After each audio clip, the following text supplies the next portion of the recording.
Van a liquidar a Sailor. Esto es lo que tengo que leer en redes sociales día sí y día también. Sin embargo, la realidad se aleja mucho de la ficción. Vamos a explicar qué está pasando con Michael Saylor, qué está haciendo que está preocupando mucho al mercado y cómo lo puede solucionar. Vamos a ver los gráficos para ver en qué momento nos encontramos y, sobre todo, vamos a resolver la pregunta de dónde está la demanda institucional, porque hay una métrica que lo explica a la perfección. Quédate, solamente te van a hacer falta 10 minutos para entender el mercado por completo. Vamos a hablar concretamente de qué es lo que está pasando con Sailor, por qué el anuncio que hizo justamente ayer no es lo que parece y está mintiendo al mercado o falseando uno de los datos más importantes para entender su modelo.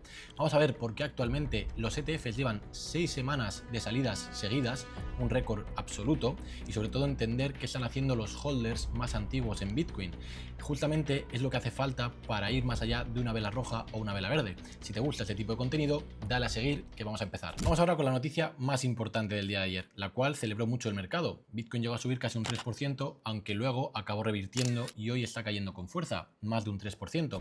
Tenemos que directamente Saylor anunció nuevas compras en Bitcoin y nuevo aumento de su reserva de cash. Concretamente había levantado $335, 35 de ellos se habían destinado a la compra de Bitcoin, es decir, 512 bitcoins habían sumado a su reserva de bitcoins y después esos $300 habían aumentado sus reservas de cash hasta 1,4 billones de dólares. Ahora bien, si esta noticia parece positiva, ¿dónde está el problema? El problema no es lo que hace, es cómo lo financia. Para esto tenemos que entender un concepto, bueno, dos, pero muy sencillos, que es el NAV, el Net Asset Value, el valor total de activos que tiene una empresa, en este caso, en Strategy, los bitcoins que tiene, que actualmente suman 53 billones, y el valor total de la empresa, que es lo que nos hace el MNAV, es decir, esta métrica que nos dice si cuando emite esta acción es acreditiva o es dilutiva, es decir, si aumenta la cantidad de Bitcoin por acción o disminuye. Actualmente lo que hizo ayer justamente y que celebró primero Saylor y luego el mercado es justamente lo contrario a lo que debería haber. Hay que recordar lo que ha ido haciendo Saylor durante todo este tiempo. Al principio dijo que nunca iba a emitir nuevas acciones ordinarias MSTR cuando el MNAV estuviese por debajo de 2,5. ¿Qué pasó? Que emitió nuevas acciones cuando el MNAV estaba por debajo de 2,5. Después dijo que nunca lo haría por debajo de 1,5. Adivinad justamente lo que hizo. Y ahora, como podéis imaginar, dijo que nunca emitiría cuando esta acción fuese dilutiva. Es decir, que el MNAV, esta métrica, estuviese por debajo de 1. Adivinad lo que ha hecho ahora, porque hay una métrica que está falseando, entre comillas, dentro de su web. Dice que actualmente el MNAV es de 1,11. Sin embargo, si tenemos en cuenta todo el stack de capital, con la deuda, las preferentes, etcétera, lo que tenemos es que este MNAV es de 0,7 o 0,75, depende de cómo lo calculemos. Esto lo que nos viene a decir es que actualmente lo que hizo justamente la semana pasada está diluyendo al inversor de MSTR. Y la pregunta que nos tenemos que hacer es hasta cuándo va a durar esto.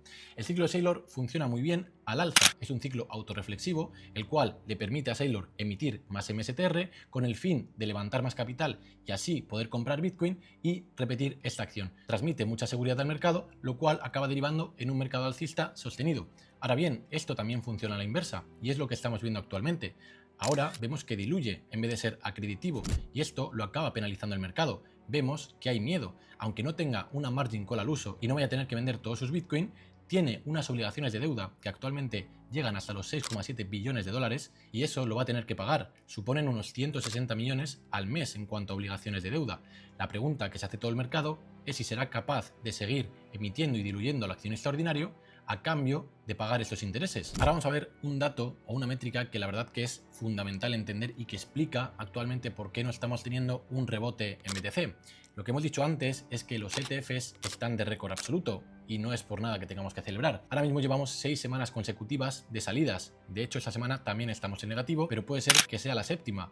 No tenemos en el histórico de los ETFs tantas semanas de salidas desde que se pusieron en marcha estos instrumentos financieros. Ahora la pregunta es ¿por qué no aparece demanda institucional cuando el precio ha caído ya casi un 50%? Es lo que se está planteando todo inversor minorista. Y la respuesta es la siguiente. Es muy fácil de responder a priori, solamente hay que ver los datos de SpaceX durante estas últimas semanas, que ha sido un brote de participación minorista, superando los volúmenes todas las 7 magníficas juntas, lo cual explica todas estas semanas previas de rotación. Un movimiento muy inteligente que hizo Musk y su equipo fue el de permitir, mediante acciones tokenizadas, que hubiese personas dentro del mundo cripto que comprasen su acción. Esto, si lo pensáis, ha sido una transferencia. Gente vendía Bitcoin y sobre todo altcoins que no servían de absolutamente nada y compraban o participaban en esta ICO o después la compraban en el mercado abierto. Lógicamente esto ha drenado mucha liquidez del mercado. Luego lo que estamos viendo es que los ETFs no están siendo capaces de absorber toda la oferta que hay. Recordad que dijimos hace un tiempo que Bitcoin estaba viendo su hipo particular. ¿A qué nos referíamos con esto? A que los holders más antiguos, aquellos creyentes que habían holdeado y aguantado Bitcoin contra viento y marea durante muchísimo tiempo, estaban teniendo por fin la liquidez necesaria, la profundidad de mercado que necesitaban para vender sus posiciones. Esa profundidad se la dieron los ETFs primero, Saylor después y luego todas las tesoreras de Bitcoin que salieron a raíz de Saylor. Sin embargo, esta gente aún sigue vendiendo. Ha desacelerado, como vemos en la métrica que está en pantalla, pero aún han seguido vendiendo. Y el problema está en que actualmente los ETFs y Saylor, y ya ni decir de las tesoreras que están completamente muertas, están siendo capaces de absorber toda la demanda. Todo esto es lo que vemos directamente en la pantalla. La respuesta concreta y que vemos en el gráfico con números es un desequilibrio. Por un lado tenemos a los OGs, estos inversores o holders de más de 5 años, los cuales compraron baratísimo y llevan una eternidad sentado encima de esas monedas. Y por otro lado tenemos a estos compradores institucionales, los cuales esperábamos, yo el primero, que entrasen cuando el mercado estuviese con descuento. Sin embargo, no lo estamos teniendo. Lo que hemos tenido durante estas últimas 4 semanas, como vemos en el gráfico, es que lo que han vendido los OGs ha superado todo lo que han podido absorber los ETFs y Strategy juntos. Si vamos más atrás, desde octubre del 25, concretamente cuando se hizo ATH en BTC, el flujo neto acumulado ronda los 120.000 Bitcoin menos. Esto, si lo traducimos, es que el mercado ha recibido más Bitcoin desde los holders antiguos del que las instituciones han sido capaces de comprar. Es decir, más oferta que demanda, así de simple. Por eso el precio cede. Ahora bien, seamos rigurosos, porque esto es lo que diferencia un análisis de un titular. Las ventas de los OGs se han ido ralentizando, están en mínimos desde finales de 2024. La presión vendedora antigua en realidad está cayendo. Entonces, ¿por qué sigue pesando? Pues por lo que hemos explicado antes, la demanda se ha ido a otros lados. El interés está en el trade de la IA y sobre todo en la IPO de SpaceX. Ahora tenemos que ver si de verdad el mercado vuelve a Bitcoin, que es lo que creo que acabará sucediendo. Ahora bien, ¿qué nos dice el gráfico? Y creo que aquí es bastante sencillo de entender, porque lo que tenemos directamente, si nos fijamos, es que la tendencia bajista podría haber terminado. Digo podría porque en este caso no es tan sencillo como estimar solamente mediante el gráfico. Recordad que el gráfico es la fuente de la verdad, pero no debería tener un peso completo en vuestra tesis, o por lo menos no la tiene en la mía ni Medusa Capital. El objetivo aquí es entender qué es lo que está sucediendo, si se puede estar formando un suelo y también saber que no somos dioses, no vamos a poder calcular exactamente el suelo concreto. Por eso lo mejor que se puede hacer cuando un activo ha caído el 50% y se tiene convicción, que no digo que la tengas que tener, es empezar a hacer un DCA, porque lo dicho, aquellos que esperen justamente el suelo concreto las van a pasar muy mal. Aquí lo que tenemos directamente, como podemos ver, ha sido una toma de liquidez durante toda la tendencia bajista. Aquí hubo una justamente en ATH, otra en el mes de enero, otra tuvimos justamente en mayo y ahora lo que hemos tenido, bueno, mejor dicho, podemos estar teniendo, es justamente otra, pero en este caso alcista, que además coincide con esta zona de soporte, la cual se ha negociado durante mucho tiempo una gran cantidad de volumen. Como vemos, fue resistencia en abril del 21, en noviembre del 21, tuvimos toda la acumulación directamente durante el año 2024 post ETFs, bueno, post subida de ETFs, y ahora lo que tenemos es que después de haber rebotado durante el mes de febrero y haber consolidado para volver a caer, podemos estar formando un suelo. El problema que tenemos aquí, y el que digo, es Saylor. En este caso, bajo mi punto de vista, la posible solución que puede tener Saylor es simplemente vender una cantidad importante, sustancial de Bitcoin para aumentar así sus reservas de cash y así borrar el miedo que tiene el mercado a que tenga que convertirse en un vendedor estructural.